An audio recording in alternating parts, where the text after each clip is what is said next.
Aksi nyata topik 2 dari aplikasi Merdeka Mengajar dengan judul Mengapa Kurikulum Perlu Berubah oleh Pamuji Happy Setianingrum SPDI, Guru Agama Islam dan Budi Pekerti SD 1 Purworejo, Kecamatan Bae, Kabupaten Kudus.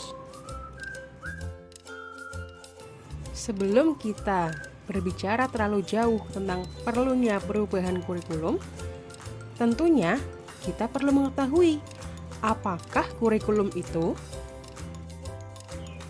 Jadi, menurut Undang-Undang tentang Sistem Pendidikan Nasional Nomor 20 Tahun 2003, kurikulum merupakan seperangkat pengaturan dan rencana mengenai tujuan, isi, dan materi pelajaran serta cara yang digunakan sebagai pedoman kegiatan pembelajaran guna mencapai tujuan pendidikan. Dari sini dapat dipahami bahwa kurikulum memegang arti penting dalam proses pendidikan. Kurikulum adalah jantung dari sebuah pendidikan itu sendiri.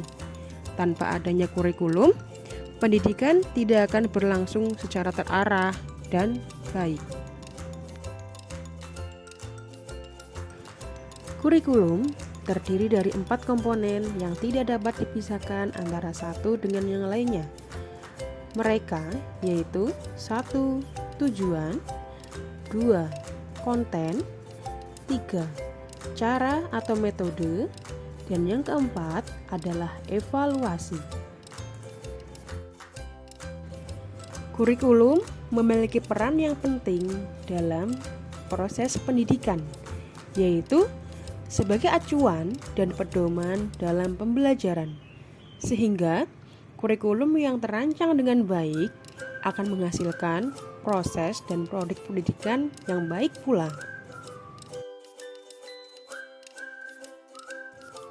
Sedangkan fungsi kurikulum adalah memandu pendidik dalam proses belajar peserta didik. Itulah mengapa penting sekali bagi seorang pendidik untuk memahami isi dari kurikulum yang sedang berlaku di satuan pendidikan yang diampunya.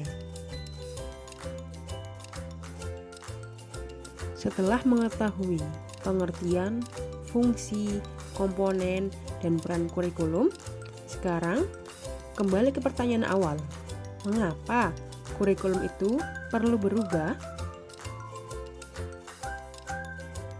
Alasan yang pertama yaitu agar relevan dengan perkembangan zaman. Seperti kita ketahui, dunia semakin maju dengan segala kecanggihan yang diciptakan oleh manusia masa kini. Tentunya, untuk mengimbangi hal itu, peserta didik perlu dibekali pendidikan yang berpedoman pada kurikulum yang selalu diperbaharui, yang dalam prosesnya tentu sudah mempertimbangkan segala aspek yang ada di kalangan masyarakat pada saat ini. Alasan yang kedua adalah agar dapat memenuhi kebutuhan belajar murid. Peradaban manusia semakin berkembang. Tentunya, ilmu manusia pun harus selalu ditingkatkan. Perubahan kurikulum memungkinkan peserta didik untuk mempelajari sesuatu dari berbagai sumber, yang kemudian diracik apik menjadi suatu materi pembelajaran yang akan menjawab semua rasa ingin tahu pada manusia. Sehingga dengan adanya perubahan kurikulum akan memenuhi kebutuhan belajar peserta didik. Yang ketiga adalah agar dapat menyiapkan generasi cemerlang di masa akan datang. Keberlangsungan kehidupan suatu bangsa tentunya dimulai dari pendidikan yang berjalan di kalangan mereka, sehingga semua pihak tentunya ingin menciptakan pedoman belajar yang semakin baik, yang pada akhirnya menghasilkan produk pendidikan yang memiliki mutu yang unggul. Dengan demikian, pembaruan kurikulum memiliki andil yang penting dalam menghasilkan generasi cemerlang untuk masa depan. Kurikulum yang baik adalah kurikulum yang terus dikembangkan dan diadaptasi sehingga sesuai dengan perkembangan zaman. Sehingga kurikulum sangat perlu untuk berubah. Tentunya dengan memperhatikan kebutuhan zaman dan karakteristik peserta didik.